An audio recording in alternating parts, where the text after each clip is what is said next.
న్యాయం కావాలి అంటుంది. మరి అంత గోస ఏమొచ్చింది? నాకు పెళ్ళి అయింది, నా వెనకాల నువ్వు పడొద్దని నా అబ్బాయికి చెప్పాను మేడం. చేసిన తప్పేంది అని అంటే నమ్మడం.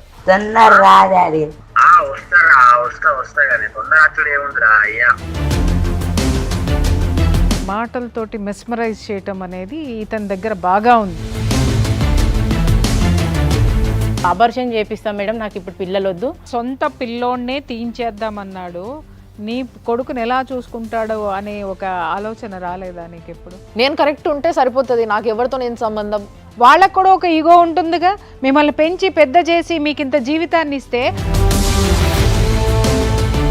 ఆ అమ్మాయిని నేను అక్కడ పెట్టుకుంటా, అక్కడ పెడతాను ఊరి దగ్గర, ఇక్కడ నేను చూసుకుంటా అని చెప్పి. ఈడొక తీస్మార్కాను సంథింగ్ ఏదో ఇట్స్ గోయింగ్ ఆన్. క్యాబ్జెమినీలో సాఫ్ట్వేర్ దానికి ట్రైనింగ్కి వెళ్తా అంటే 10 lakhs ఖర్చు. ఆమెదే కేసు నడవలేదు, నీదెంత ఆఫ్టర్ 4 years అని. పెళ్లిల మీద పెళ్లిళ్ళు, అంత అందగాళ్ళ అమ్మాయిలు. అందగాళ్ళు కాదు, అంత మోసగాళ్ళు.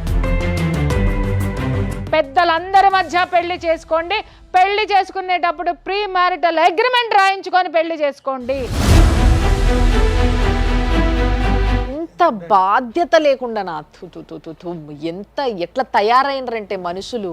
కానీ ఈ శృతి లేని సంసారం అంటారు చూసిర్రా, ఎట్లా చేస్తున్నారో మరి వీళ్ళ ఇంట్లో ఆ మొగుళ్ళతోని సంసారం నాకు అర్థమైతలేదు.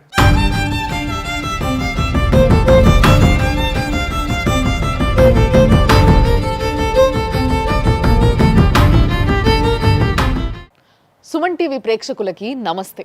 ఈరోజు లైఫ్ జర్నీ అనే కార్యక్రమం చేస్తున్నందుకు నిజంగా చెప్తున్నా కదా, ప్రతిరోజు ఒక కేసు వింటుంటే గుండెలా చాలా భయం వేస్తుంది. అంటే ఎలాంటి సమాజాన్ని మనకి తెలిసో తెలియకనో తయారు చేసుకుంటున్నాం మన చుట్టూ. రేపటి రోజు ఎక్కడనో ఉన్న ప్రాబ్లం, ఇప్పుడు కరోనా వచ్చినప్పుడు వేరే కంట్రీలు ఉండే, ఇంకెక్కడనో వేరే కాంటినెంట్లు ఉండే అని చెప్పేసి అనుకున్నాం. తర్వాత మెల్లగా మెల్లగా మెల్లగా పక్కింటికి మన ఇంటికి కూడా వచ్చింది, ప్రతి ఒక్కరికి వచ్చింది. సో ఇది ఎందుకు వచ్చింది? నిర్లక్ష్యం. మనము మెయింటైన్ చేయాల్సింది ఏదైతే హైజీన్ ఉందో అది మెయింటైన్ చేయకపోవడం వల్ల వచ్చింది. సేమ్ వే ఈ సమాజంలో ఎక్కడో ఏదో జరుగుతుంది అని విన్నప్పుడే ఆ భయము, ఆ బాధ్యత మన లోపల ఉంటే డెఫినెట్లీ మన దాకా రాదు. కాబట్టి ఆ అవేర్నెస్ కోసమే ప్రతి ఒక్కరికి చట్టరీత్యా ఎలాంటి చట్టాలు ఉంటాయి, దాన్ని ఎట్లా వాడుకోవచ్చు. చట్టం అనేది ఎవరి కోసం చేసిండ్రు? మన కోసమే చేసిండ్రు, ప్రజలందరి కోసం చేసిండ్రు. కాబట్టి వాటిని ఎట్లా వాడుకోవాలి దానికోసం క్లియర్గా చెప్పే ఒక అడ్వకేట్ని, అట్ ద సేమ్ టైం జీవితం ఎంత విలువైనది, దాన్ని ఏ విధంగా లీడ్ చేయాలి, ఎప్పుడు ఎవరిని ఎట్లా నమ్మొచ్చు, ఎవరిని నమ్మరాదు, అవి ఎట్లా తెలుసుకోవాలి, ఆ లొసుగులు ఎట్లుంటాయి, ఆ టాక్టిక్స్ ఏంది, ఇలాంటి విషయాలన్నీ చెప్పే ఒక ఫ్యామిలీ కౌన్సిలర్తోని మేము చేస్తున్న ఒక అద్భుతమైన ప్రోగ్రామే లైఫ్ జర్నీ. ఈ లైఫ్ జర్నీలో ఈరోజు కూడా ఒక ప్రాబ్లంతో ఒక అమ్మాయి వచ్చింది. ఆ అమ్మాయి గురించి చెప్తాను నేను మీకు. ఈమె పాపం చాలా కష్టపడుతుంది. ఆ ఛానల్ ఈ ఛానల్ అని ఛానల్ తిరుగుతుంది, న్యాయం కావాలి అంటుంది. మరి అంత గోస ఏమొచ్చింది, ఏం అన్యాయం జరిగింది, ఈ ముచ్చట మాట్లాడేటందుకు అసలు ఎవరి దిక్కు న్యాయం ఉంది, ఈ పిల్లకి ఎట్లా న్యాయం చేయొచ్చు అనే విషయాన్ని ఆలోచించేటందుకు, ఒక మంచి అడ్వైస్ ఇచ్చేటందుకు మన దగ్గర ఉన్నారు అడ్వకేట్ నాగరాజు గారు. నమస్తే sir. At the same time Priya Chowdary అమ్మ ఉంది మన దగ్గర. సో మంచి కౌన్సిలరు, అన్ని ముచ్చట్లు బాగా డీటెయిల్గా చెప్పి ఒక అమ్మాయిని ఏ విధంగా దారిలో పెట్టాలో ఆ విధంగా దారిలో పెట్టే కెపాసిటీ ఆవిడకుంది. అమ్మ నమస్తే. సో మరి ఇద్దరు సమక్షంలో మనం ఇప్పుడు ఆ సమస్యతో వచ్చిన ఆడపిల్లను కూడా పిలుద్దాం. అమరామ నమస్తే. నీ పేరమ్మా? రాధిక మేడం. రాధిక. సో రాధిక, నువ్వు డీటెయిల్గా చెప్పు, అసలు ఏం జరిగింది, నీకు ఏం అన్యాయం జరిగింది? నన్ను మ్యారేజ్ చేసుకున్నారు మేడం. ఫస్ట్ మేము చెప్పాను ఆయనకి ఇట్లా మ్యారేజ్ అయింది. ఎప్పుడైంది పెళ్ళి? లాక్డౌన్లో అయింది మేడం అది మ్యారేజ్. నవంబర్లో మేము రూమ్ ఇల్లు తీసుకొని కాపురం పెట్టాం సార్ 15కి. నువ్వేం పని చేస్తావు? నేను అప్పుడు బిగ్ బాస్కెట్లో చేసేదాన్ని మేడం. అక్కడ చేసి నేను డ్యూటీ చేసుకునేదాన్ని. నాకు ఈ అబ్బాయి అక్కడ పరిచయం అయ్యాడు. మ్యారేజ్ కాలేదనుకొని నాకు ప్రపోజ్ చేశాడు ఆయన. Okay, propose. పెళ్లి కాలేదనుకో అంటే అంతకు ముందే పెళ్ళయింది 1 yearలోనే నాకు హస్బెండ్ చనిపోయాడు, ఒక బాబు. నా ఫ్యూచర్ ఏదో నేను బతుకుతున్నాను. ఏం జరిగింది మీ ఆయనకి? ఆయనకి కొంచెం హెల్త్ ఇష్యూ ఉండడం వల్ల వాటర్లో పడి ఆయన చనిపోయాడు మేడం. మరి పిల్లగాడు మీ బాబు? ఇప్పుడు బాబు 11 వెళ్ళి 12 నడుస్తుంది. పెద్ద పిల్లగాడే ఉన్నాడు. పెద్ద పిల్లగాడు. ఓకే. సో ఈ ఏజ్లో బాబు ఉండంగా నువ్వు బిగ్ బాస్కెట్లో పని చేస్తుంటే నీకు ఒక పిల్లగాడు కలిసిండు. అక్కడ ఆయన పరిచయం అయ్యాడు, నాకు పెళ్ళి అయింది, నా వెనకాల నువ్వు పడొద్దని నేను అబ్బాయికి చెప్పాను మేడం. అలా ఫ్రెండ్స్ లాగా 1 ఇయర్ మా జర్నీ అలా నడిచింది. మనం ఇల్లు తీసుకొని విడిగా పోదామని చెప్పాడు ఆయన 2020లో డిసెంబర్లో చెప్పాడు. నేను అన్నాను, నేను మ్యారేజ్ చేసుకోకుండా రాను, ఆల్రెడీ నా మ్యారీడ్, నీది అన్మ్యారీడ్, నాకు ఆల్రెడీ ఒక బాబు ఉన్నాడు, నేను అట్లా రాలేను, మ్యారేజ్ చేసుకుంటే కానీ నీ వెనకాల నేను రాగలుగుతానని చెప్పాను మేడం. ఓకే. ఆయన ఏమన్నాడు, మా అన్నకి పిల్లలు లేరు, ఆ బాబే మన పిల్లలుగా చూసుకుందాం, ఎందులో కూడా మా అన్నకి పిల్లలు లేరు కాబట్టి ఉన్న బాబే, ఆ బాబు చిన్నోడు కాబట్టి నేను తండ్రి స్థానం నేను ఇస్తాను, నువ్వు వరి అవ్వాల్సిన అవసరం ఏం లేదు అని అన్నారు మేడం. వాళ్ళన్నకి పిల్లలు లేకపోవడము నీ కొడుకుని ఆయన కొడుకు అనుకోవడానికి సంబంధం ఏందమ్మా? భరోసా ఇచ్చాడు. అంటే పిల్లాడు ఉన్నాడు, నువ్వు ఎలా చేసుకుంటావు అని ఈ అమ్మాయి అడిగింది. అడిగితే 2 ఆప్షన్స్ ఏంటంటే, ఒకటి మా అన్నకి పిల్లలు లేరు కాబట్టి వాళ్ళు నీ బిడ్డని వాళ్ళు చూసుకుంటారు, అంటే నా కుటుంబం మొత్తం నీ బిడ్డను స్వీకరిస్తుంది అనేటటువంటి ఒక నమ్మకం ఇచ్చాడు మేడం. సుష్మా, అఖిలేష్ అనే అబ్బాయి కూడా వాళ్ళ ఫ్రెండ్స్, చేసుకోవచ్చు కదా రాధిక, ఏముంది, పిల్లోడు ఉంటే ఏముంది, నీది కూడా చిన్న ఏజ్, ఆ అబ్బాయి కూడా నేను అర్థం చేసుకొని నీ లైఫ్ ఎంత, నీ ఏజ్ ఎంత? అన్నది ఇప్పుడు 28 మేడం, అనేది 32. నీకు ఆ అబ్బాయి క్యారెక్టర్ ఏంటో అర్థమైంది, ఆ అబ్బాయి లైఫ్ ఏంటో నీ ఆ అబ్బాయి క్యారెక్టర్ ఏంటో నీకు కూడా అర్థమైంది, అంట్లో పెట్టుకొని వచ్చే అబ్బాయి నీకు ఏడ ఉంటాడు, చేసుకోవచ్చు కదా నువ్వు కూడా అని వాళ్ళు కూడా నాకు రిక్వెస్ట్ చేశారు. నాకు కూడా ఆయన అవన్నీ మాట్లాడడం, నా పిల్లోడు అనడం వల్ల నాకు నమ్మకం కుదిరి నేను ఆ అబ్బాయితో ఓకే చెప్పాను మేడం. ఓకే చెప్పాక మ్యారేజ్ చేసుకున్నాం మేమిద్దరం. అప్పుడు లాక్డౌన్ ఉండడం వల్ల మేము దండాలు మాకు దొరకలేదు, అక్కడ ఏం దొరకలేదు. గుడిలో వెళ్ళి తాళి కట్టేసుకొని రూమ్ చూద్దామని, ఇల్లు చూద్దాం, మనం కాపురం విడిగా పెట్టేద్దాం, ఇక్కడ నుంచి వద్దు, అక్కడే పక్కన వేరే దగ్గరనే ఉండేవాళ్ళం మేడం, గుట్ట దగ్గర ఎల్లమ్మ బండ అని, జగద్గిరి గుట్ట మేడం, అక్కడ ఆల్విన్ కాలనీలోనే రూమ్ తీసుకుందాం, ఇల్లు తీసుకొని అక్కడ కాపురం పెడదామని అన్నారు మేడం. కాపురం పెట్టాక ఆయన పంజగుట్టలో డ్యూటీ చేసేటోడు, నేను బిగ్ బాస్కెట్లో డ్యూటీ చేసేదాన్ని. ఏం డ్యూటీ అమ్మా?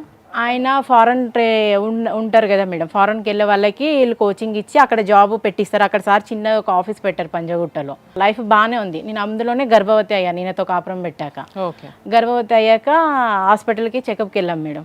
జగద్గిరి గుట్ట దగ్గర నా ఫ్రెండ్ని అడిగాను, జగద్గిరి గుట్ట దగ్గర బస్ స్టాప్ దగ్గర కళ్ళు దుకాణం ఉంటుంది రాధిక, మీరు వచ్చి అక్కడ లేడీ డాక్టర్ చాలా బాగుంది, చైతన్య ఆమె పేరు, మీరు వచ్చి ఒకసారి అక్కడికి చెకప్ చేసుకో అని చెప్పింది మేడం.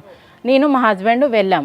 వెళ్ళాక ఇట్లా నాకు పీరియడ్స్ రాలేదని నేను చెప్పాను, కన్ఫర్మేషన్ అయింది ప్రెగ్నెన్సీ టిప్స్ అని చెప్పాను. మీరు ఒకసారి హౌసింగ్ బోర్డులో వెళ్ళి స్కానర్ తీసుకురండి, ఎన్ని మంత్స్ అనేది నాకు తెలుస్తుంది, స్కాన్ తీసుకురండి అని మేడం చెప్పింది మేడం.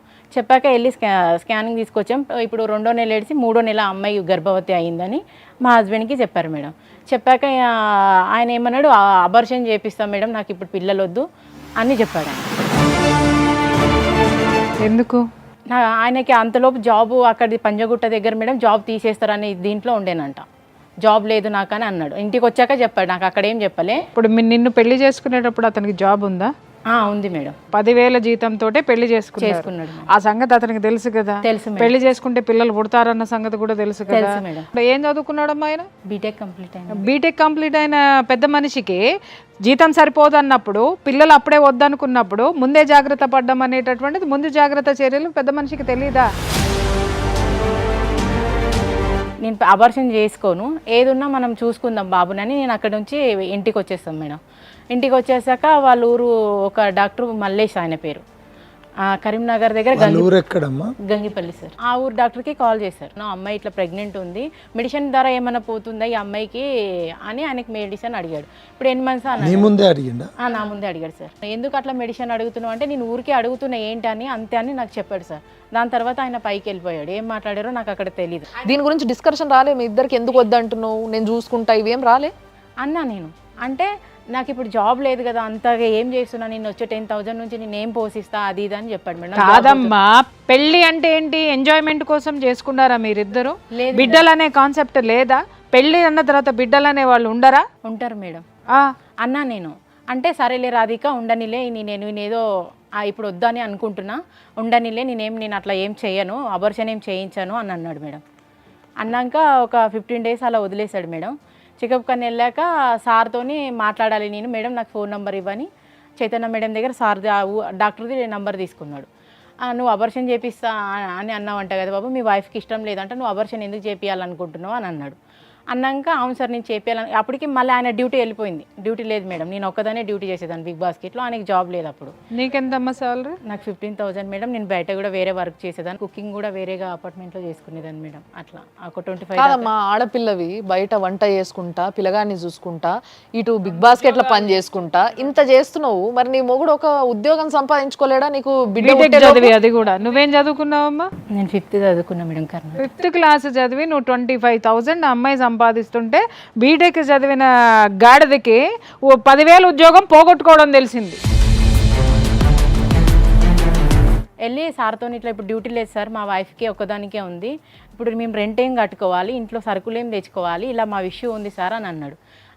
అది డాక్టర్తో మాట్లాడాడు సార్ మేడం, మా హస్బెండ్ మాట్లాడితే డాక్టర్ ఏమన్నాడు, మీ వైఫ్కి ఇష్టం లేనిదే మేము బలవంతంగా ఒక పిండాన్ని మేము చంపేయలేము, నువ్వు దీంట్లో నన్ను ఎక్కువ ఇన్వాల్వ్ చేయొద్దు, ఏదైనా ఉంటే ఆ అమ్మాయి పేరెంట్స్ కానీ మీ పేరెంట్స్ కానీ తీసుకొచ్చి నువ్వు మాట్లాడి ఏదైనా చేసుకో, దాన్ని నన్ను ఇన్వాల్వ్ చేయొద్దు, నువ్వు వెళ్ళిపోని. ఇందాక నేను అడగలేదు, నేను పెళ్లి చేసుకునే ముందు వాళ్ళ ఇంట్లో మీ ఇంట్లో చెప్పి ఒప్పించే చేసుకున్నారా? ఒప్పించలేదు.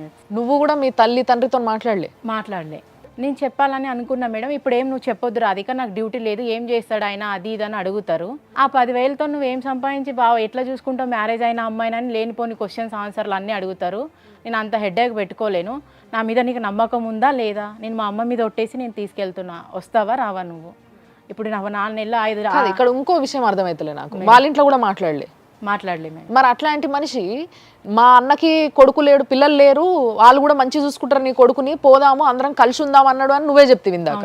మరి ఎట్లా లాజిక్ ఎట్లా కుదురుతుంది చెప్పు, నువ్వు చెప్పు నాకు. ఆయన అలా చెప్పాడు మేడం, నాకు నేను నమ్మేశాను అన్ని విధాలుగా ఆయన.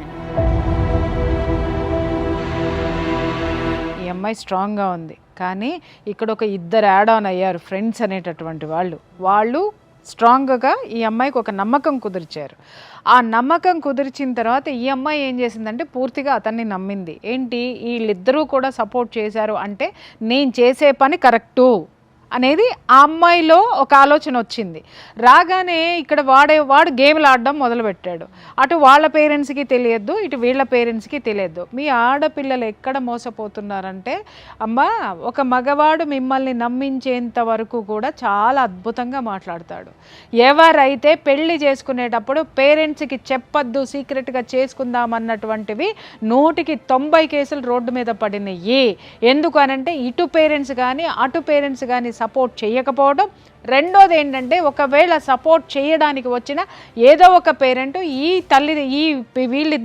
వీళ్ళిద్దరిలో ఎవరో ఒకళ్ళు విడిపోవాలి అనుకుంటే రెండో వైపు ఉన్నటువంటి పేరెంట్స్ వీళ్ళకి బలమైన సపోర్ట్ ఇచ్చి విడదీయటము. నేను కరెక్ట్ ఉంటే సరిపోతుంది, నాకు ఎవరితో నేను సంబంధం అనే ఒక యాటిట్యూడ్ బాగా పెరిగిపోయింది మధ్య పెరిగింది. ఇలాంటివి అయిపోయినప్పుడు మళ్ళీ వెనక్కి వెళ్తున్నారు. పేరెంట్స్ దగ్గరికి వెళ్తే పేరెంట్స్ ఏం చేస్తారు, మీ వివరాలు వాళ్ళకి ఏం తెలుసు, మీరేం మాట్లాడుకున్నారు ఏం తెలుసు, మీకేమవుతాయి. ఇంకొకటి, వాళ్ళకు కూడా ఒక ఈగో ఉంటుందిగా, మిమ్మల్ని పెంచి పెద్ద చేసి మీకు ఇంత జీవితాన్ని ఇస్తే వాళ్ళని కాదనుకుని ఎవడో ముక్కు మొహం తెలియనాన్ని నమ్మేసేసి వాడి చేత మీరు 3 ముళ్ళు ఏం చేసుకున్న తర్వాత ఆయన కూడా ఎప్పుడు చెప్పాలనిపించలేదా తల్లికి? మరి ఒక్కదానికి అన్నారు నాకు వేరే మ్యారేజ్ చేస్తాము అంటే, నేను అన్నాను నాకు ఆ అబ్బాయిని పెట్టుకునేలా ఉంటే నేను మ్యారేజ్ చేసుకుంటాను, నాకు కొంచెం టైం ఇవ్వండి, ఇప్పుడే కదా నేను కోలుకుంది, 1 ఇయర్లోనే ఒక లైఫ్ ఇట్లా అయింది, నా ఫ్యూచర్ నాకన్నా నా కొడుకు చూసుకునేవాడు నాకు ఇంపార్టెంట్ లైఫ్లో, నాకు అట్లాంటి వాళ్ళు ఎవరైనా వచ్చారంటే కంపల్సరీ మీకు చెప్తాను, నాకు సంబంధాలు చూడొద్దు అని చెప్పాను. ఇక్కడ పాయింట్ దొరికిందా మీకు? నా కొడుకుని బాగా చూసుకునే వాళ్ళు వస్తే నేను ఆలోచిస్తానని. ఇప్పుడు ఈ అమ్మాయి వాడితోటి మాట్లాడేటప్పుడు ఈ కాన్వర్సేషన్లో ఈ అమ్మాయి ఆల్రెడీ చెప్పుండి ఉంటుంది. చెప్పినప్పుడు దాన్ని వాడు క్యాచ్ చేసి, ఇటు మన్నున్నాడు, ఇక్కడ నేనున్నా, అక్కడ మా అమ్మ నాన్న ఉన్నారు అని చెప్పేసి మొత్తం ఈ అమ్మాయి వాడి ఫోకస్ అంతా కొడుకు మీద పెట్టాడు, ఈ అమ్మాయి మీద కాదు. సో ఈ అమ్మాయి ఇమ్మీడియట్గా నమ్మింది. అందుకని కొడుకు విషయం వచ్చేసరికి తల్లిదండ్రులు కనిపించలేదు, ఇటు ఎవరు ఏమీ కనిపించలా, ఆ పిల్లవాడు మాత్రమే కనిపించాడు. నాకు అన్ని విధాలుగా నాకన్నా ఇంపార్టెంట్ నా కొడుకుకి ఇంపార్టెంట్ ఇస్తున్నాడు. సరే, ఒక తల్లిగా నువ్వు అట్లా ఆలోచించడంలో తప్పు లేదు, కానీ ఈ రోజు నీకు నష్టం జరిగితే నీ కొడుకుకు కూడా జరిగినట్టే కదా. ఇప్పుడు నీ మచ్చ నీ కొడుకుకు కూడా అంటుతుంది కదా, అది కూడా ఆలోచించుకోవాలి. సరే చెప్పు, తర్వాత ఏమైంది? మళ్ళీ తెల్లారి నేను డ్యూటీకి వెళ్ళాను మేడం. డ్యూటీకి వెళ్ళాక 4 o'clockకి రాధిక ఇంకొకసారి చెకప్ ఉందంటే మనం వెళ్దాం పదా అని చెప్పాడు. ఓకే, వెళ్ళాం మేడం. 6 ఏమో వెళ్ళాం డాక్టర్. నీకు డౌట్ రాలేదు అప్పటికి? ఏ డాక్టర్? Same doctor madam. ఆయన ఎప్పటి నుంచో అంటుండు కదా, వద్దు పిల్లగాడు వద్దు పిల్లొద్దు ఇప్పుడు అబార్షన్ చేయించుకో అని. నాకు మామూలుగా ఏదైనా చెకప్ 2 రోజులకి చెకప్కి ఎట్లా వెళ్తారు తల్లి ఆల్రెడీ? సరే ప్రేమ గుడ్డిది కావచ్చు, ప్రేమించును, పెళ్లి చేసుకున్నావు, అక్కడ వరకు బాగానే ఉంది. తర్వాత మళ్ళీ నీ కొడుకు గురించి, ఇప్పుడు నీ కడుపులున్న పిల్లనో పిల్లగాని గురించి కూడా ఆలోచించుకోవాలి కదా. మా సొంత పిల్లోడినే తీయించేద్దామన్నాడు, నీ కొడుకుని ఎలా చూసుకుంటాడో అనే ఒక ఆలోచన రాలేదా నీకు ఎప్పుడు? కానీ బాబుని మాత్రం ఎక్కడ కూడా నాకు డౌట్ రానట్టుగా చాలా బాగా చూసుకున్నాను నేను. నీ కొడుకు ఏమని పిలుస్తాడు ఆయనని? డాడీ డాడీ అనే పిలుస్తాడు ఇప్పుడు కూడా. దీనికి ఈ అమ్మాయి లొంగిపోయిందమ్మా. మెడిసిన్ రాశారు, వామిటింగ్స్ అవుతుంటే వాళ్ళు కూడా ఒకసారి బెడ్ మీద పండుకొని చెకప్ చేయించారు. చెకప్ చేయించాక పక్క బెడ్ పైన వేసారు. వేసాక ఈయన ఎమోషనల్గా అయ్యి ఫీల్ అయ్యి నా దగ్గరకు వచ్చి కాలు పట్టుకొని ఏడవడం స్టార్ట్ చేశాడు. ఎందుకు ఏడుస్తున్నావు నువ్వు వెంకటేష్ అని నేను అడిగాను. ఏం లేదు, నీకు అబార్షన్ జరుగుతుంది, నీకు మెడిసిన్ పెట్టేశారని చెప్పారు. అంటే మీకు చెప్పకుండా చేయించేసి టెస్ట్ చేస్తున్నారు అని చెప్పేసి టెస్ట్ చేసేటప్పుడు మెడిసిన్ పెట్టారు మేడం.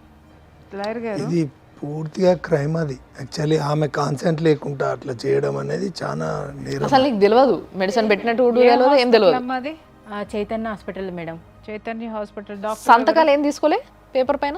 తీసుకున్న అవి చింపేశాడు మేడం. ఆయన ఎక్కడ పెట్టాడో తెలియదు నాకు.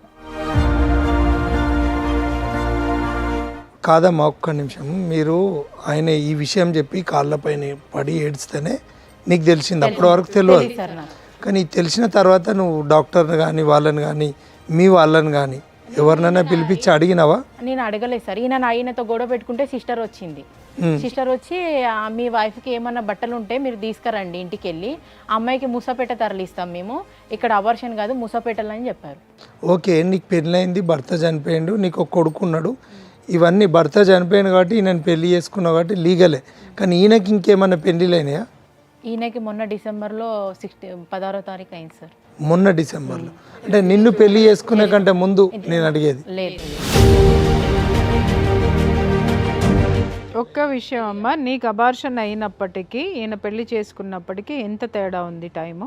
4 years ఉంది, 3 years ఉంది మేడం. నేను ఉండదలుచుకోలేను నీతో, నాకు నీ మీద నమ్మకం లేదు, నువ్వు నీ అబార్షన్ నువ్వే నీ పిల్లని చంపుకున్నావు అంటే నాకు నీతో ఉండాలని ఏమాత్రం కూడా నాకు ఇష్టం లేదని నేను రెడీ అయ్యి బయటికి వెళ్ళిపోయాను మేడం.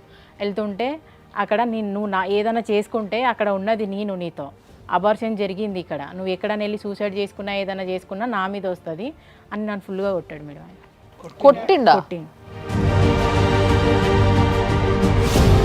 అబార్షన్ చేయించి పిల్ల మొత్తం పచ్చిగా ఓనరు అంటే అప్పటి నుంచే అతని యాటిట్యూడ్ ఏంటనేది అప్పుడు ఓపెన్ అప్ అయ్యిండు. అంటే ఓపెన్ చేశాడు, ఆ మాస్క్ని ఓపెన్ చేశాడు. సంథింగ్ ఏదో ఇట్స్ గోయింగ్ ఆన్. అమ్మ నీకు ఒక్క మాట చెప్పు, అతనికి నువ్వేమన్నా డబ్బు ఖర్చు పెట్టావా? అవును మేడం, పెట్టాను. క్యాబ్జెమినీలో సాఫ్ట్వేర్ దానికి ట్రైనింగ్కి వెళ్తా అంటే 10 lakhs ఖర్చు పెట్టాను. 10 lakhs? 10 lakhs నీ దగ్గర ఉన్నాయని అతనికి తెలుసా? తెలుసు మేడం. అది నీ దగ్గర ఉన్నాయా, అప్పులు తెచ్చావా? నేను ఇల్లు కొనుక్కుందామని అమ్మేసి నేను అమౌంట్ పెట్టుకున్నా మేడం. పుస్తకాలు తాడు. పెళ్లికి ముందే తెలుసా నీ దగ్గర అంత డబ్బు ఉందని? తెలుసు మేడం. ఆ డబ్బు కోసమే కొడుకుని బాగా చూసుకున్నాడు. ఆ డబ్బు తన పని అయిపోవాలి, తనకి సంబంధించిన కనెక్షన్స్ ఏమి ఉండకూడదని అమ్మాయికి అబార్షన్ చేయించాడు. 10 లక్షల కోసం వాడేసిన స్కెచ్. అవునా కాదా? 10 lakhs నువ్వు చేతికి ఇచ్చినావా? ఎట్లా ఇచ్చినావు? అంటే కొన్ని ఆయన ట్రైనింగ్ వెళ్తూ ఉంటే ల్యాప్టాప్ తీసుకున్నా మేడం, అలా సర్టిఫికేట్లు. అంటే వాటికి దేనికి ప్రూఫ్లు లేవు నీ దగ్గర? లేవు. నేను ఇంట్లో ఇచ్చాను, నేను హస్బెండ్గా నమ్మి ఇచ్చాను మేడం. భర్త సంసారం చేశాడు అనడానికి ప్రూఫ్లు ఏముంటాయమ్మా? ఆయన చేసినప్పుడు నా తప్పు అదే. నేను ఆయనకి ఎలా అన్నా, నా భర్తకి డ్యూటీ వస్తే నాకు వచ్చినట్టే, నన్ను మంచిగా చూసుకుంటాను. ఇప్పుడు నీ శరీరము పుండు చేసుకున్నావు, కొడుకుకి ఒక ఇమోషన్ బాండింగ్ అయిపోయింది ఆయనతోని, డాడీ అని పిలుస్తున్నాడు అంటే. చిన్నపిల్లలు అంత ఈజీగా వేరే పర్సన్ని డాడీ అని ఒప్పుకోరు, మనం అనుకుంటాం కానీ ఒప్పుకున్నాడు అంటే పాపం ఆ పిల్లగాడు ఏం ఫీల్ అయ్యిండు.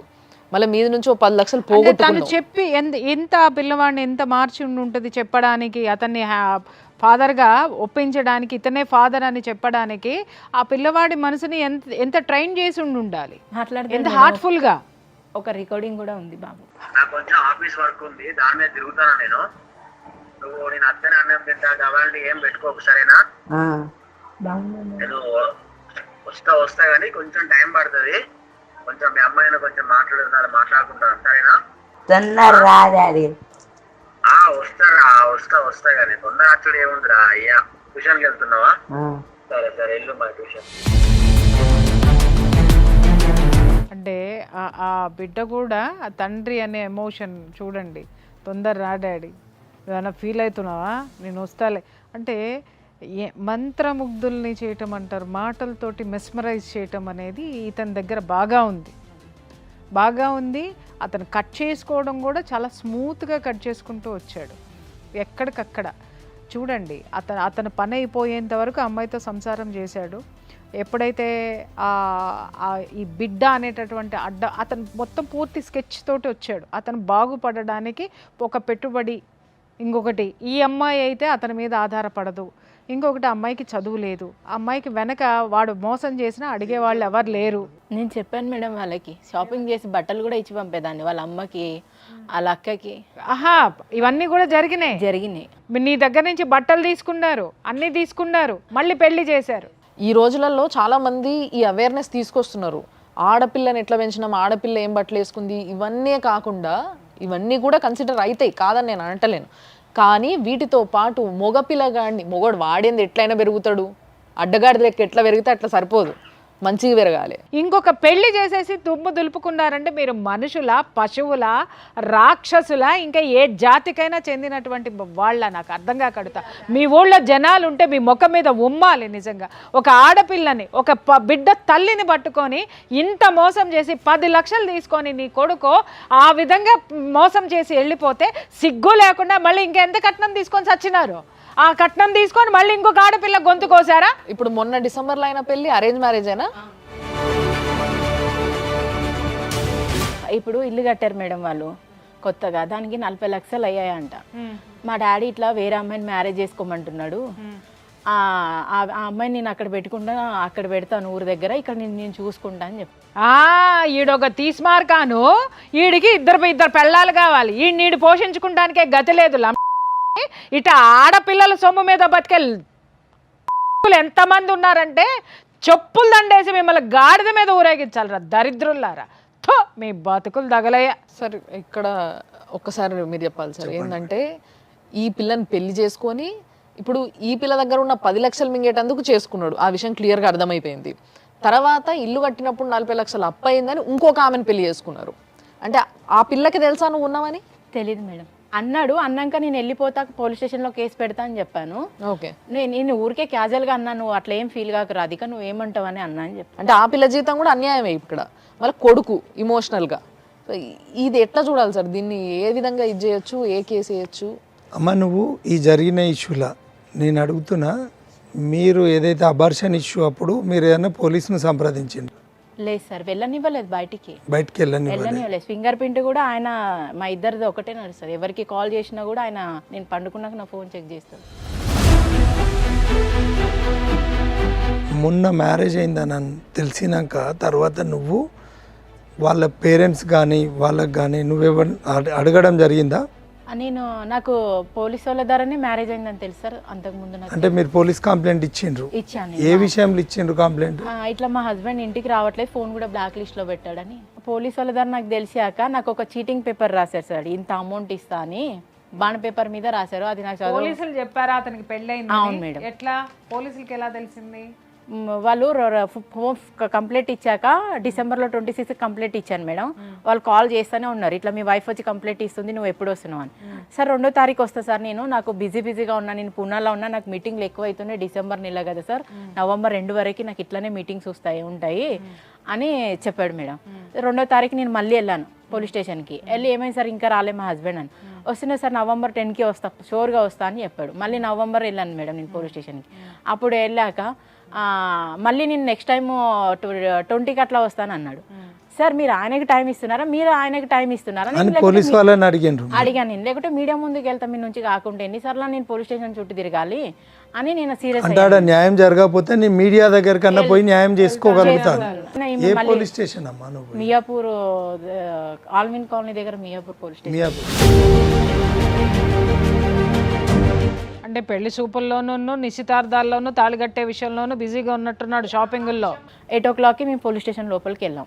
వెళ్ళాక కాసేపు కూర్చున్నాం, సార్ వాళ్ళు ఎవరు రాకపోతే కూర్చున్నాం. మా బాబాయ్ వచ్చాడు ఒక ఆయన. ఏం బాబు మరి ఇట్లా చేసినావు, మ్యారేజ్ చేసుకొని వెళ్ళిపోయినావు అంటే, ఫోన్ కూడా లిఫ్ట్ చేస్తాడు, బ్లాక్ లిస్ట్లో వేసినావు అని. మాట్లాడుతూ ఉన్నాడు. నేను మీటింగ్లో ఉన్న బాబాయ్, ఇది పిచ్చిది, దీనికి అర్థం కావట్లేదు, చెప్తుంటే ఇది అర్థం చేసుకోదు అని ఆయనకి నచ్చ చెప్పడానికి ట్రై చేస్తాను. అందులోనే జగదీష్ సార్ వచ్చాడు, ఎస్ఐ సార్. ఆయన వచ్చి నీకు ఫోన్ ఈ వెంకటేష్ ఎన్నిసార్లు నీకు కాల్ చేయాలరా, ఏంటి నీది, ఇన్నిసార్లు కాల్ చేస్తుంటే నువ్వు ఇప్పుడు వస్తావా అని ఆయన ఫోన్ తీసుకున్నాడు. ఫోన్ తీసుకొని చెక్ చేస్తే నీది ఎంగేజ్మెంట్ అయిందారా అన్నాడు. అవును సార్ అన్నాడు. ఎంగేజ్మెంట్ కూడా కాదు కదా, నీ పెళ్ళి కూడా అయింది కదా డిసెంబర్లో 16వ తారీఖు అని సార్ అన్నాడు. అవును సార్ అయింది నాకు మ్యారేజ్ అన్నాడు. నీకు తెలుసా అమ్మ అన్నాడు. నాకు తెలియదు సార్, మీరు చెప్పేదాకా నాకు తెలియదు అన్న. ఆ అమ్మాయికి తెలుసా అంటే ఆ అమ్మాయికి కూడా తెలియదు. మరి ఈ అమ్మాయికి చెప్పేవారను అంటే చెప్పలేదు సార్, ఇప్పుడు చెప్దాం రీసెంట్గా అనుకున్నా అని చెప్పి. ఎంత ధైర్యమో మళ్ళీ పోలీస్ స్టేషన్లో పోలీస్ ముందు కూర్చొని ఇవన్నీ మాట్లాడారు. పోలీస్ ఏమనలేదా అమ్మ, ఇన్స్పెక్టర్ గారు ఏమనలేదా? తిట్టారు, నువ్వు ఇంత నాటకాలు ఆడుతున్నావు అని కొట్టడానికి వెళ్ళారు మేడం. అప్పుడు నీ మీద నీతోటి కంప్లైంట్ తీసుకొని పోలీసు వారు అతను అక్రమంగా ఇంకో పెళ్లి చేసుకున్నాడు అని ఏమన్నా కేసు రిజిస్టర్ చేసిండ్రా? చేశారు సార్. ఏం కేసు రిజిస్టర్ చేసిండ్రా? చీటింగ్ కేసు కింద రీసెర్చ్ 417420 అంటే 420. వచ్చాక సార్ అడిగాడు, మరి ఈ అమ్మాయిని ఇట్లా చేసి ఆ అమ్మాయిని అట్లా చేసినాడు. క్యాజువల్గా కట్టాను సార్ నేను తాళి. క్యాజువల్గా తాళి క్యాజువల్గా నీకా తాళి అమ్మాయిగా? నాకు క్యాజువల్గా కట్టాడు. ఆ అమ్మాయికి క్యాష్ తీసుకొని కట్టాడా? క్యాష్ తీసుకొని కట్టి. కట్టారు. మరి పెళ్ళి అంటే గింత వాల్యూ లేకుండా అయిపోయింది ఆ దరిద్రం. వ్యాపారం చేస్తున్నాడా వాడు? పెళ్లిలో వ్యాపారం ఏమన్నా చేస్తున్నాడా అమ్మ? మా బాబాయ్ అక్కడికి వెళ్ళి వచ్చాక క్యాజువల్గా కట్టడానికి నీకు ఏమైనా బొమ్మల పెళ్ళి కనిపిస్తుందారా వాళ్ళతో అది ఇది అని మాట్లాడు. ఇద్దరిని తీసుకెళ్ళి పోషించుకుంటావు, మరి ఏం చేస్తావు, పట్టుకొని వెళ్ళిపోయి ఇక్కడికి వెళ్ళి నువ్వు ఇక్కడ కనిపించక నా కళ్ళ ముందని వాళ్ళు చెప్పి. అలా అన్న వచ్చి మీ అమ్మాయి అమౌంట్ ఎంత ఇచ్చిందో అంత నేను అమౌంట్ ఇచ్చేస్తాము, ఇంత ఇచ్చిందంట 5 lakhs మీ అమ్మాయి, అవి ఇచ్చేస్తాము అని వాళ్ళతో డీల్ మార్గాడు. మా బాబాయ్ అన్నాడు, ఏ దాని గురించి అమౌంట్ ఇస్తావు, ఏదో నీ సావు నువ్వు సావు, నేను వెళ్ళిపోతా, వాడు అమౌంట్ అది ఇది అంటున్నాడు అని మా బాబాయ్ తిట్టేసి నన్ను వదిలేసి వెళ్ళిపోయాడు. మా ఆయన నా దగ్గరికి వచ్చి ఇప్పుడు ఒప్పుకో, కేసు కొట్టే, నువ్వు ఇప్పించిన జాబే రాధిక, నువ్వు అట్లా కేసు చేస్తే నా జాబ్ పోయే ఛాన్స్ కూడా ఉంటుంది. ఈ అమ్మాయి ఇప్పించిన జాబ్, నువ్వు ఇప్పించిన జాబ్ వాడుకుంటూ వాడు ఎంత ధైర్యంగా ఇంకొక అమ్మాయి మెడలో తాళి కట్టి పాప ఆ అమ్మాయిని మోసం చేశాడు, ఇటు ఈ అమ్మాయి జీవితాన్ని నాశనం చేసి వాడు ఎంజాయ్మెంట్ అంటే ఆ కొడుకును ఒకసారి పట్టుకరా అమ్మ సుమన్ టీవీకి, ఎముకలు ఎరగొడతా మళ్ళా. లేదు మేడం, ఒకసారి ఫోన్ చేద్దాం మనం. హలో హలో వెంకటేష్ గారా అండి మాట్లాడేది? చెప్పండి సార్, యాక్చువల్గా మీ వైఫ్, మీ ఫస్ట్ వైఫ్ మా దగ్గర ఉంది, పేరు రాధిక, సుమన్ టీవీకి వచ్చింది. కట్ చేసాడు. ఇంత ఘోరంగా ఉంటారంటే చీ చీ చీ చీ. హలో చెప్పండి సార్ నమస్తే. నమస్తే అండి. మేము సుమన్ టీవీ నుంచి కాల్ చేస్తున్నాం సార్. చెప్పండి అమ్మా. మీరు జి వెంకటేష్ గారి భావన? అవును. మీ పేరు సార్? చెప్పండి అమ్మా, మీకు ఏం కావాలి, ఏంటిది చెప్పండి. సార్ నేను మీ పేరు అడిగిన అంతే మాట్లాడడానికి. ఓకే ఉండండి సార్. ఇప్పుడు పెట్టేసారు. ఇంత బాధ్యత లేకుండా నా ఎంత ఎట్లా తయారైనరంటే మనుషులు. నేను ఇప్పుడు ఎంత మంచి మాట్లాడినా సార్, మీరు ఒక అడ్వకేట్గా మీరు విన్నారు. ఇప్పుడు ఇంత మంచిగా అంటే ఒక బాధ్యత అంత మొత్తం ఫ్యామిలీ అట్లనే ఉన్నారు. ఒకరి మీద ఒకరికి ఇది లేదు, శృతి లేని సంసారం చేయలేమంటారు. చూసినరా అమ్మ, గతి లేకున్నా చెయ్యొచ్చు. చూసిరుగా ఆ పిల్ల 5వ తరగతి చదువుకొని అంత సంపాదించుకొని అంత కష్టపడి చాలా సుఖంగా బతికింది.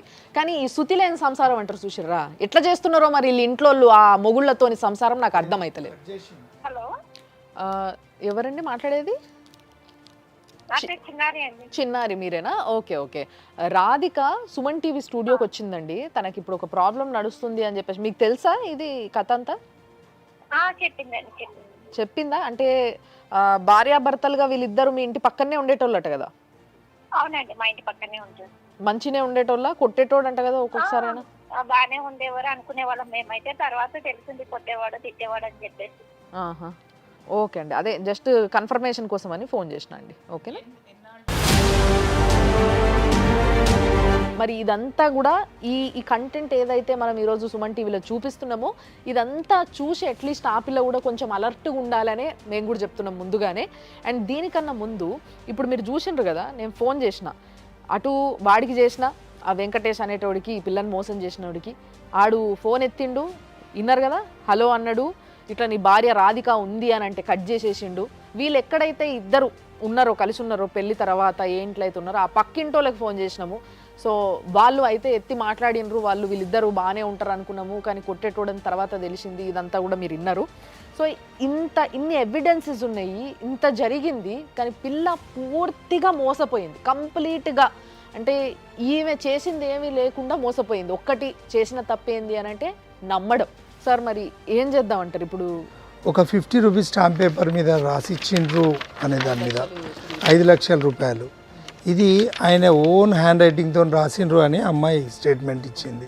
వీళ్ళ హస్బెండ్ ఏదైతే రాసిండో వీడియో కూడా ఉంది. ఎప్పుడు రాసిండు అంటే పోలీస్ స్టేషన్లో ఈమె కంప్లైంట్ ఇచ్చి ఒక 3-4 టైమ్స్ వాళ్ళు తిరిగితే పోలీసు వాళ్ళు పిలిస్తే వచ్చిన తర్వాత అక్కడ ఉన్నటువంటి పరిస్థితుల్లో తీసుకొని పోయాడు ఉన్నటువంటి పరిస్థితుల్లో పోలీసు వారు అతని మీద పూర్తి ఎంక్వైరీ చేసిండ్రు. కానీ వీడు ఒక పశువుగానే మనం ట్రీట్ చేయాలి. ఎందుకంటే వీడు ఒక సమాజంలో అసలు వీడు బతకాల్సినోడు కాదు. పోలీసు వారు ఖచ్చితంగా వాళ్ళ డ్యూటీ వాళ్ళు చేసిన ఎంక్వైరీ చేసిండ్రు. కానీ రిజిస్టర్ చేసిన కేసులు మాత్రం సరిపోవు. ఈమెకు జరిగిన అన్యాయానికి వాళ్ళు పెట్టిన సెక్షన్ సరిపోవు. 417, 420 అనేది ఓన్లీ చీటింగ్ చేసిండ్రు అనేది వాస్తవం. కానీ ఒక అమ్మాయి పోలీస్ స్టేషన్కి వచ్చి ఆమెను చేసి అబార్షన్ అయినందుకు డాక్టర్ పైన, దాంట్లో బాధ్యులైన వాళ్ళందరి పైన కూడా అది చాలా క్రిమినల్ కేసెస్ పెట్టచ్చు. అయితే అందరి మీద కూడా 376 కూడా అట్రాక్ట్ అవుతుంది. అంటే 7 స్టెప్స్ ఆఫ్ మ్యారేజ్ అనేది హిందూ మ్యారేజ్ యాక్ట్ చెప్తుంది. కానీ ఏ అవసరం లేదు. ఒక అమ్మాయి ఆమె ఉన్నది, అక్కడ అబార్షన్ అయిన ఎవిడెన్స్ ఉంది, ఇక్కడ ఇంటి పక్కన ఎంక్వైరీ చేసిండ్రు, మళ్ళీ వాడు మ్యారేజ్ చేసుకున్నాడు. ఇంతమందిని వదిలేసిన ఏదైతే పోలీస్ ఎంక్వైరీ చేసిండ్రు మీరు ప్రాపర్గా, కానీ అమ్మాయికి న్యాయం జరిగే దిశగా చేయలేదు అని నేనైతే ఖచ్చితంగా చెప్తున్నా. మొన్న మన ప్రోగ్రాం ద్వారా పోలీస్కి రిపోర్ట్ పెడితే ఒక సిఐ కూడా, గోపాల్పురం సిఐ కూడా సస్పెండ్ అయ్యాడు. ఎందుకంటే ఫస్ట్ అచీవ్మెంట్ మనది. ఎందుకంటే ఆయన మన ఒక్క ఇష్యూ కాకుండా లాట్ ఆఫ్ అలిగేషన్స్ ఉన్నాయని చెప్పి మన ఛానల్ ద్వారా మనం పోలీస్ వారికి మనకి ఇన్ఫర్మేషన్ పాస్ చేస్తే దీని ద్వారా బ్లాస్ట్ అయితే ఒక పోలీస్ ఆఫీసర్ కూడా సస్పెండ్ అయినటువంటి సందర్భం. దాన్ని మనం సుమన్ టీవీ ద్వారా వాళ్ళకు భరోసా ఇచ్చినాం. ఒక అచీవ్మెంట్ జరిగింది.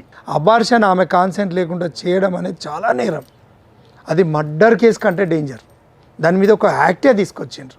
ఈ పేపర్ ఏదైతుందో ఈ పేపర్ మీద రాసినటువంటి వాడు ఎవడైతే బాధ్యులు ఉన్నారో వాళ్ళపైన కూడా ఒక్కసారి ఇలాంటివి చేస్తే సమాజంలో కొంతమందికి మీరు న్యాయం చేసినట్టు ఉంటుందని తెలియజేసుకుంటూ, మీరు చేసిన ఏదైతే సెక్షన్స్ ఉన్నాయో అవన్నీ కూడా ఆల్టర్ చేసి ఈ అమ్మాయికి న్యాయం చేయాల్సిందిగా మేము సుమన్ టీవీ తరఫున మీకు మనవి చేసుకుంటూ, ఒకవేళ మీరు చేయని పక్షంలో ఆమె పక్షాన మేము భరోసాగా నిలబడి ఖచ్చితంగా న్యాయం జరిగే వరకు కూడా మేము ఆమె వెంట ఉంటామని చెప్పి నేను ప్రామిస్ చేస్తున్నాను. మేడం, ఇంకోటి అంటే ఇట్లాంటి కొడుకును కన్నా తల్లిదండ్రులు ఎవరైతున్నారో వాళ్ళు కూడా కో-అఫెండర్సే.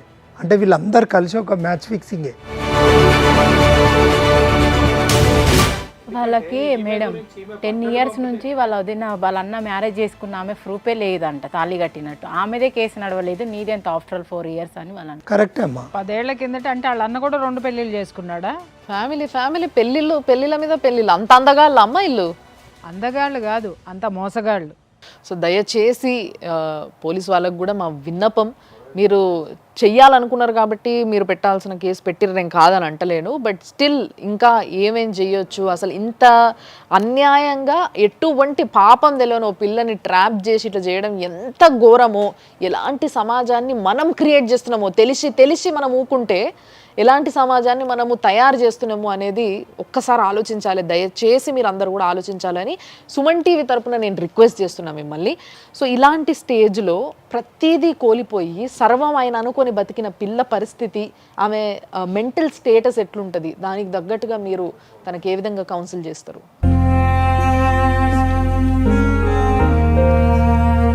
50 రూపీస్ బాండ్ పేపర్ మీద ఒరే దరిద్రుడా నువ్వు రాసిచ్చినావు కదా, తెలుగులో రాసిచ్చాడమ్మా వీడు. ఓకే, ఏమని రాసిచ్చాడు? నేను ఈ అమ్మాయితో 4 సంవత్సరాలు నేను ఉన్నాను కాబట్టి నేను ఈ అమ్మాయికి 5 లక్షల రూపాయలు కాంపన్సేషన్గా ఇస్తున్నాను, ఇక నుంచి మాకే విధమైనటువంటి సంబంధము లేదు. అండర్స్టాండ్? అయితే ఇక్కడ విషయం ఏంటంటే ఆ అమ్మాయిని పోలీస్ స్టేషన్ నుంచి పోలీస్ స్టేషన్కి వెళ్ళకుండా పక్క గల్లీలోకి రా, మన ఇద్దరం అగ్రిమెంట్ చేసుకుందామని పిలిచి వాడు చెప్పింది ఏంటి అంటే, నీ 10 లక్షలు నీకు ఇస్తా, నీతో ఉంటా అని చెప్పి నమ్మవలికి పిలిచి రాసిచ్చాడు.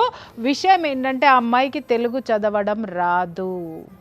వాడు రాసి ఇచ్చింది, మీరు అమాయకత్వం అన్నారు కదా, ఇది పరాకాష్ట.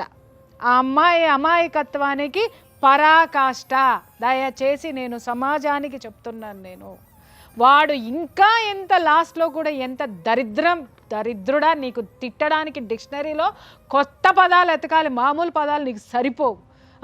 ఇలాంటి ఆడపిల్లని నువ్వు ఇంత నీచంగా వాడుకుని 5 లక్షలు నువ్వు కడతావా? ఒక బిడ్డ తల్లికి 5 లక్షలు, అక్కడ 10 లక్షలు తీసుకుని మళ్ళీ ఆమె జీవితంతో ఆడుకుని 10 లక్షలు తిన్న గాడిద. ఇంకా ఎక్కువ తిట్లు వస్తున్నాయి, కెమెరా ముందు తిట్టకూడదు, కానీ నిన్ను మాత్రం ఎతికి పట్టుకుంటాను రా. ఎతికి పట్టుకుని మాత్రం నిన్ను ఎంత పెట్టాలో అంత పెడతాను. నీ గడ్డి చెత్త వెధవా. డేటు అయిపోయింది, 5 లక్షలు ఇవ్వలేదు. పైగా నీ అన్న 2 పెళ్ళిళ్ళు చేసుకుంటాడు. వాడు పెళ్లి చేసుకున్న ఆమెకి 10 సంవత్సరాలైనా తాళి కట్టిన ప్రూఫే లేదు. వాళ్ళు ప్రూఫ్ చేయలేకపోయారు. ఆ అమ్మాయి దగ్గర కూడా 15 లక్షలు తీసుకున్నారు అని అంటే మీ కుటుంబం ఏమన్నా బిజినెస్ పెట్టిందేరా? ఆడపిల్లల్ని పెళ్లి చేసుకుని కట్నం తీసుకునే బిజినెస్ పెడితే డాష్ పగలగొడతారు. ఎవరు చెప్పమంటావా? సమాజం పగలగొడుతుంది. ఇక నుంచి పగలగొడుతుంది. జరగాల్సింది కర్మో లేకపోతే నీ దురదృష్టమో. వాడు నమ్మించాడు. ఏడవద్దమ్మా, నువ్వెందుకు ఏడుస్తావు? రేపొద్దు నుంచి టీవీలో చూసుకొని ఆ దరిద్రులు, ఆ ఇంట్లో ఉన్న ఆడపిల్ల, మీకు కూడా ఒక ఆడపిల్ల ఉంది, ఈ దరిద్రుని కన్నా మా తల్లిదండ్రులకి చెప్తున్నాను, ఆ ఆడపిల్లకి ఆ ఉసురు తగలకుండా చూసుకోండి మీరు. ఈ విధంగా ఎప్పుడైనా సరే ఆడపిల్లలకి చెప్తున్నా, మగవాడు వచ్చి వాళ్ళకి చెప్పొద్దు, వీళ్ళకి చెప్పొద్దు, నిన్ను సాదుకుంటా అన్నప్పుడు పోలీసుల సమక్షంలో పెళ్లి చేసుకోండి, రిజిస్టర్ మ్యారేజ్ చేసుకోండి, పెద్దలందరి మధ్య పెళ్లి చేసుకోండి. పెళ్లి చేసుకునేటప్పుడు ప్రీ మ్యారిటల్ అగ్రిమెంట్ రాయించుకొని పెళ్లి చేసుకోండి. మేము నెత్తి నోరు కొట్టుకొని చెప్తున్నాను నేను ప్రతి ఒక్కరికి కూడా. Pre marital agreement, pre marital counselling, ego ఇలాంటి వాళ్ళకి చాలా అవసరం ఉంది ప్రీ మ్యారిటల్ కౌన్సిలింగ్. ఈ పిల్లకి జరిగిన అన్యాయంకి తప్పకుండా సుమన్ టీవీ ఎంత చెయ్యాలంత చేస్తుంది. ఇలాంటివి జరగకుండా చూడాలి సమాజంలో అన్న ఒక సమాజంలో ఒక సిటిజన్కి ఉండాల్సిన బాధ్యత ఏదైతుందో ఆ బాధ్యతని మేమైతే తీసుకుంటున్నాం, మీరు కూడా తీసుకోవాలని కోరుకుంటున్నాం. అట్ ది సేమ్ టైం మా రిక్వెస్ట్ ఏంటంటే సుమన్ టీవీ నుంచి సార్ మియాపూర్ ఈ సైబరాబాద్ సిపి అవినాష్ మహంతి గారు చాలా స్ట్రిక్ట్ ఆఫీసర్ అని విన్నా నేను. మీ దాకా వచ్చిందో లేదో తెలియదు, కానీ మీరు ఒకవేళ చూస్తే డెఫినెట్లీ ఇది సాల్వ్ అవుతుందన్న నమ్మకం మాకుంది. ఇది పర్సనల్గా సుమన్ టీవీ మీ పైనున్న మర్యాదతోని, మీ పైనున్న ఒక మీ ఎలాంటి ఆఫీసరో మీరు తెలిసి మేము పెడుతున్న రిక్వెస్ట్ ఇది. ఈ అమ్మాయి కేసుని కొంచెం చూడండి, ఈ అమ్మాయికి న్యాయం జరిగేలా చేయండి. ఇది చిన్న రిక్వెస్ట్, ఈ ఒక్క పని మీరు చేసి పెట్టండి ప్లీజ్. Please sir, please. ఇలాంటివి జరగకుండా ఉండేటందుకే ఇలాంటి ఒక ప్రోగ్రామ్ చేసినాం. ఈ ప్రోగ్రామ్ని ఈ ఏజ్ ఆ ఏజ్ అనే తేడా లేకుండా ప్రతి ఒక్కరికి చూపించండి అవేర్నెస్ కోసం. ఇట్లాంటి వాళ్ళు ఉంటారు, ఇట్లా జాగ్రత్తగా ఉండాలి అనే విషయం చాలా క్లియర్గా మేడం చెప్పిన మాటల్లో, ఇటు అడ్వకేట్ గారు ఇచ్చిన సలహాల్లో చాలామందికి చాలా నాలెడ్జ్ వస్తుంది. దానికోసం చేస్తున్నాం ఇది. కాబట్టి దయచేసి అర్థం చేసుకోండి, చూస్తూనే ఉండండి సుమన్ టీవీ.